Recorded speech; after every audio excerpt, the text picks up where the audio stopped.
If you've followed the Florida Gators in recent years, you know that at times the offensive line was as useless as the G in lasagna.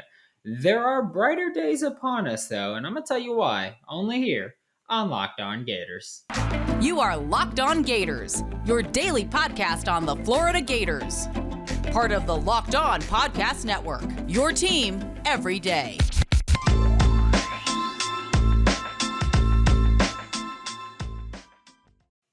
Hello, and welcome back to another episode of Locked On Gators, part of the Locked On Podcast Network, your team every day. Thanks for making Locked On Gators your first listen of the day. We are available daily and free wherever you listen to podcasts. Today's episode is brought to you by BetOnline.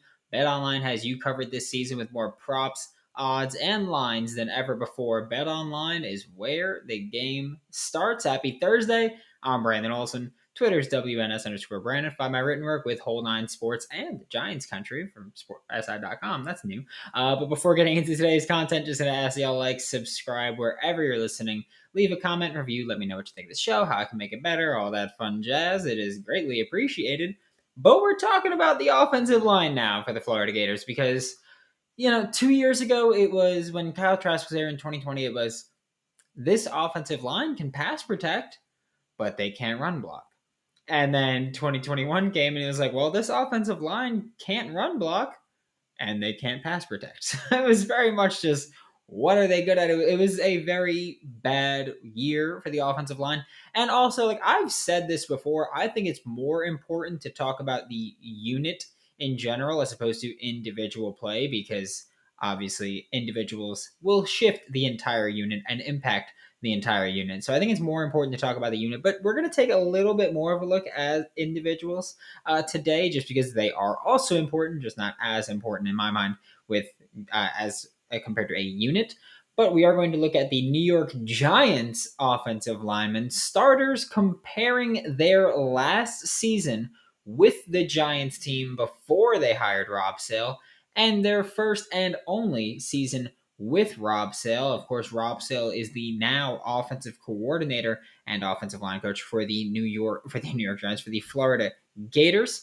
And it's also important just because there was a drastic improvement here. Andrew Thomas, who of course Georgia 2020 first round pick, in 2020, his first year in the NFL and only year without Rob Sale, he had 615 pass blocking snaps, 10 sacks allowed, and 57 pressures allowed. That means he allowed a sack on 1.63% of his pass blocking snaps and a pressure on 9.27 pass blocking attempts. So that means if you drop back 30 times, you're getting pressured from Andrew Thomas's side 3 times, which is, well, way too much. In 2021, however, which was Rob Sale's first and only year with the New York Giants, 517 pass blocking snaps, so 98 less, but just 2 sacks allowed and just 18 total pressures allowed. That means he allowed a sack on 0.39% of his pass blocking snaps. That's 1.24% less off the top of my head, hoping I didn't screw that one up. And pressures on 3.48% of his pass blocking snaps, which is roughly 5.8% less. So a massive improvement by Andrew Thomas, which again, he got almost 3 times better at pass blocking in terms of allowing pressures under Rob Sale in just one season. Then we look at Nate Solder, who his last year they were looking at is 2019, because that was the last year he played without Rob Sale. He was in 2020, one of those players who opted out due to COVID. He played 684 pass blocking snaps in 2019, allowed 11 sacks and 56 pressures, so 1.61% sacks on 684 pass blocking snaps. And then he allowed pressure on 8.19% of his dropbacks or his pass blocking snaps. So again, pretty dang bad. Nate Solder in 2021, his only year under Rob Sale, 586 pass blocking snaps, 6 sacks allowed, 36 pressures, 1.02% sack percentage, 6.14% pressure percentage. Now we're looking at Will Hernandez is the only other offensive lineman we're looking at because they had 3 players who were starters and are projected to be are heavy impact players. But Will Hernandez in 2020, 336 pass blocking snaps, dealt with injury, 1 sack allowed, 25 pressures. That's 0.59% sack percentage. That's very good. 7.44% pressures, though. So there were a lot of pressures coming from his side, just not a lot of sacks.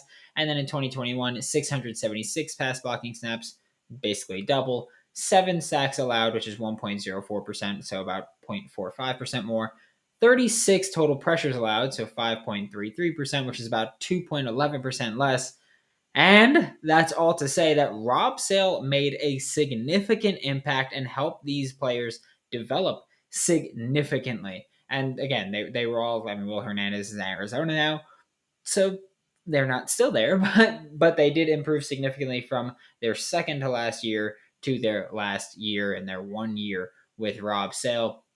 Made a dramatic impact instantly along the offensive line, specifically for pass protection, which is, again, what we really need to improve upon. We think that this offensive line right now is going to be at least serviceable run blocking. Billy Napier has done a fantastic job at Louisiana and pretty much everywhere he's been developing offensive linemen and getting a consistent run game going.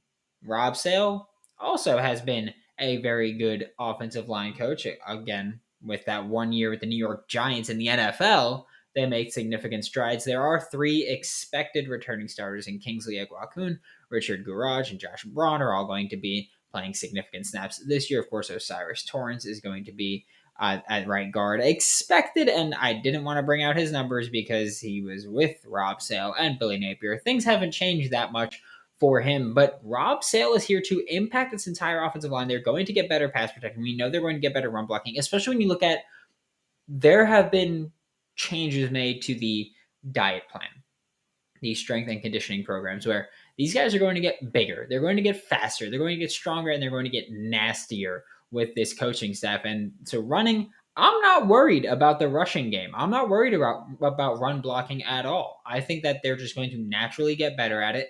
And I think that the guys that are still here were not awful last year. That's just that's where I'm at with it. Of course, Gene DeLance and Stuart Reese were also starters last year that are not there this year.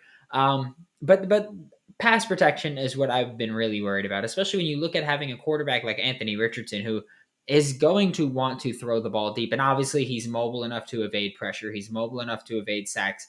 But again, he wants to throw the ball deep, and you can't just rely on him sprinting out and then heaving one downfield. You need to have some kind of protection. So Rob Sale will help this offensive line improve to work as a unit and individually to become a much better pass blocking unit, which in turn will help this entire offense. And I am so excited for it. And looking at someone who was with that 2020 offensive line that could pass protect, we're about to talk about Kyle Trask, but first I'm going to talk to you guys about Bet Online because the NFL draft is over. NBA playoffs are, we're about to get into the conference finals here. It's time for that. NHL Stanley Cup playoffs, whew, they are intense. MLB is here. No run first innings have been killing me lately, but I've been using Bet Online for years. I couldn't be happier with it. It's got so much, not just basketball, football, baseball, hockey, soccer, ping pong, darts, whatever you want, tennis. I don't care. It's got everything. It's got reality TV, award shows, the economy, politics, whatever you want to bet on. Head to the website today or use your mobile device to learn all about the trends and action. Check out Bet Online. It's where the game starts. Thanks again for making Locked On Gators your first listen of the day. We are available daily and free wherever you listen to podcasts. We're talking about Kyle Trask now because, and here's the thing, I wasn't going to talk about this too much because I was like, this is a non-story. But my timeline has been just flooded with Kyle Trask rhetoric, whether it's Dalton Miller with Pro Football Network going, it's not Kyle Trask's fault that he was drafted 3 rounds too early, or I don't even remember who it was, but that they were like, this was a horrible pick. He's already a bust. And just that nonsense that's coming out because I know a lot of you guys are Buccaneers fans as well, guys and gals are Buccaneers fans as well. The Buccaneers quarterback coach Clyde Christensen said, this is the quote, I don't see him compete. Obviously, about Kyle Trask. I don't see him competing with Blaine Gabbert for the backup job this year. He could do it, just all the odds are stacked against you. You can't rep everybody. It's hard to get Gabbert enough reps, so we'll prepare Gabbert as the number 2. He also said that they see Kyle Trask as a developmental prospect. And here's the thing, because again, I don't like to get worked up about this. I'm not a Bucks fan, but I'm irritated at how this storyline is working out pretty much. I feel like I'm watching The Flash, and I'm like, well, this writing is terrible. Here's the thing with Kyle Trask. They see him as a developmental prospect. Okay. what is the issue? Kyle Trask, when he was coming out of college, was not this perfectly clean prospect. He was accurate, but he needed to work on his mechanics. He needed to work on quite a few things. So yeah, he was developmental. The plan was never for him to start. And here's the thing as well. If Tom Brady never retired for those 40 days, nobody would care about this. Because the entire plan when Kyle Trask got drafted was he's going to sit for a few years and then maybe replace Tom Brady when Tom Brady retires. If Tom Brady never retired for those 40 days, no one cares. Like if Tom Brady was just playing through 2021 season and then he never retired and just played through the 2022 season, and Clyde Christensen said, Kyle Trask is not the number 2 quarterback, it's Blaine Gabbert, Kyle Trask is the developmental guy, everybody would have been like, yeah, that makes sense. He was a very, very late second round pick. And I mean, you got Tom Brady in front of him. Blaine Gabbert knows the system. Blaine Gabbert's been in the NFL for 12 years now. Blaine Gabbert's been around. He's played enough. Why wouldn't it be Blaine Gabbert? Get the veteran in there. No one would have batted an eye. But because Brady retired for those 40 days, that's it. That's all it took. 40 days, and Kyle Trask is not viewed as the primary backup. Everybody is losing their minds.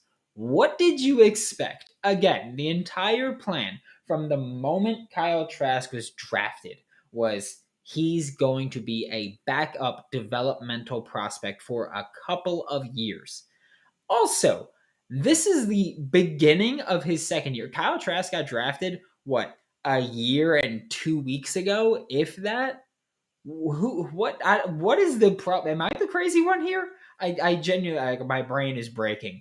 Am I the crazy one here that the guy was drafted to be a developmental prospect for a couple of years, was drafted a year and 2 weeks ago, and is still listed as the number 3 QB, maybe 4? He's not the number 2 QB, is what we care about. That's the issue, that he's not the number 2 QB.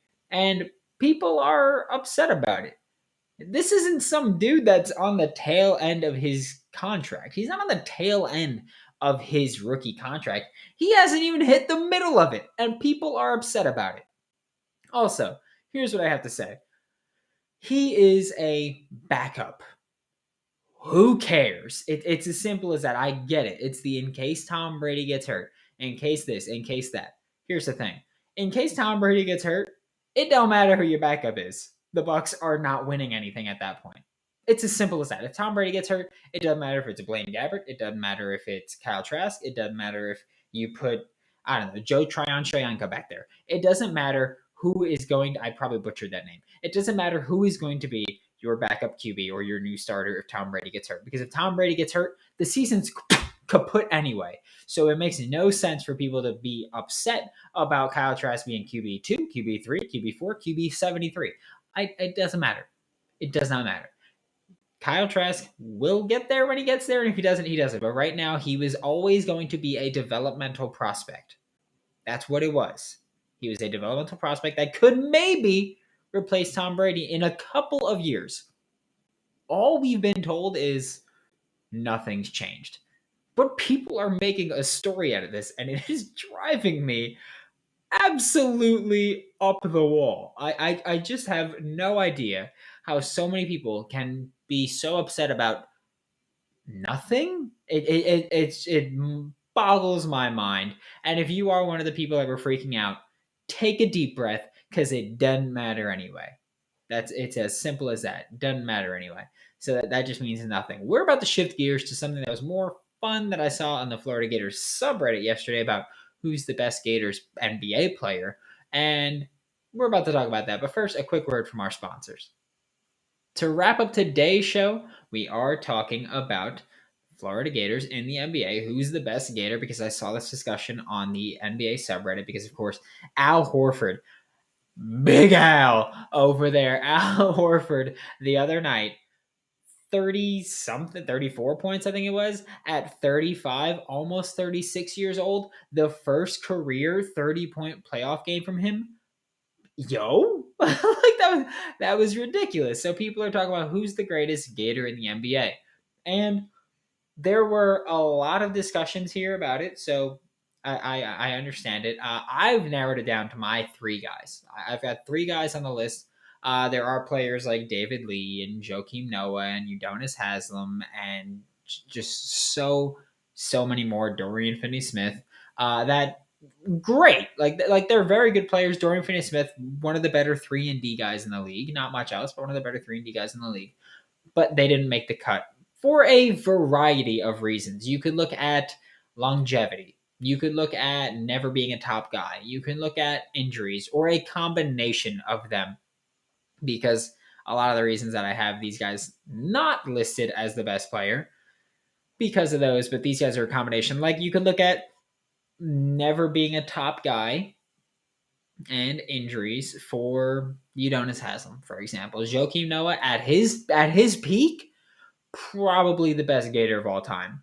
But his peak was so short because Tom Thibodeau just ran him into the ground.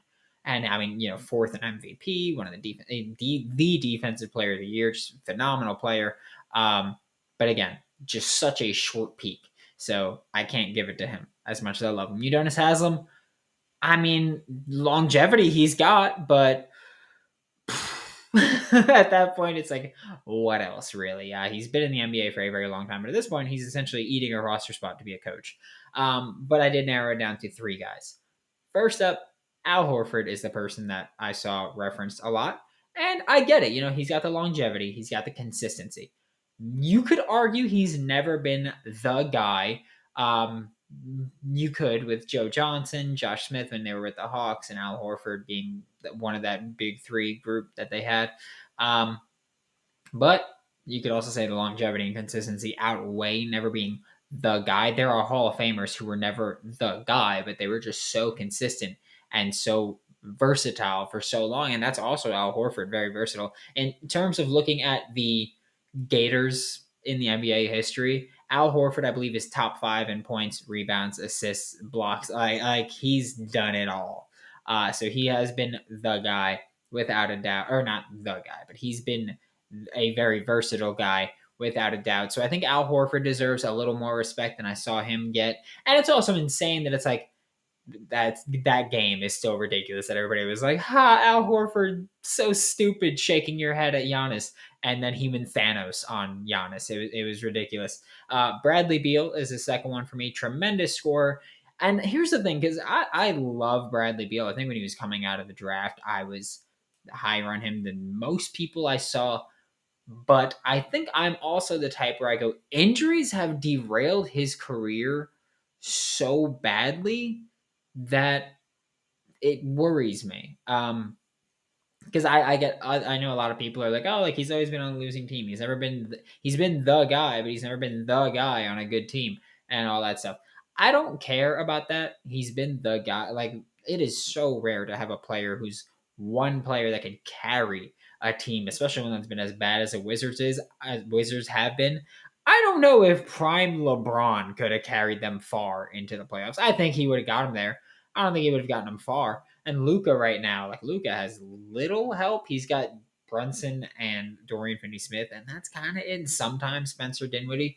So Bradley Beal not being on a consistent contender means nothing to me. I think Bradley Beal is, again, one of the better pure scorers in the NBA. He's shown the ability to distribute the ball when he needs to be that guy. He's been consistent throughout his career, too. He's dealt with injuries for sure, but he's been consistently one of the better guys, one of the better scorers in the NBA. And the last one is Jason Williams. White chocolate. I mean, he's up on this list. Dope nickname. I think we can all agree with that, no matter what you think of his play. dope nickname. But he inspired that street ball ISO style basketball where we saw Joe Johnson was like ISO Joe for a bit. Jason Williams did a lot of that, and that fast break, just being so flashy with it, was just ridiculous, bonkers.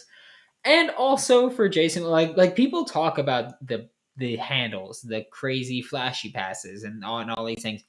I feel like it's really overlooked just that he, for a while in his career, he almost averaged a double double, or he averaged a near double double. He was like 8.5 assists and like 14 points. And it's like that is incredibly impressive to do, and especially back then when points were not as easy to come by, and by that I mean three ball was less prominent, so less points in turn. So Jason Williams, very underrated NBA career, exceptional Gator in the NBA, but he's not my guy. He's not the guy for me. There are three people. It was Al Horford, Bradley Beal, and Jason Williams. Jason Williams is not the guy that I think is the best Gator in NBA history. It's also not Bradley Beal. It's Al Horford for me right now. Just because, again, like for me, the longevity and the consistency are two huge things. And I mentioned Bradley Beal has the consistency. We don't know if he's had the longevity. He's been in the league for like 10 years already, so he's been proven. But yeah, we don't know. We don't know if he's really got the longevity and consistency. Combined injuries have derailed him. So he's been in the league for 10 years, but he's played like 7 or 8 if you just add all of his games up. Obviously, not saying that he's missed 3 full seasons, but if you add all his games up, he's missed quite a bit.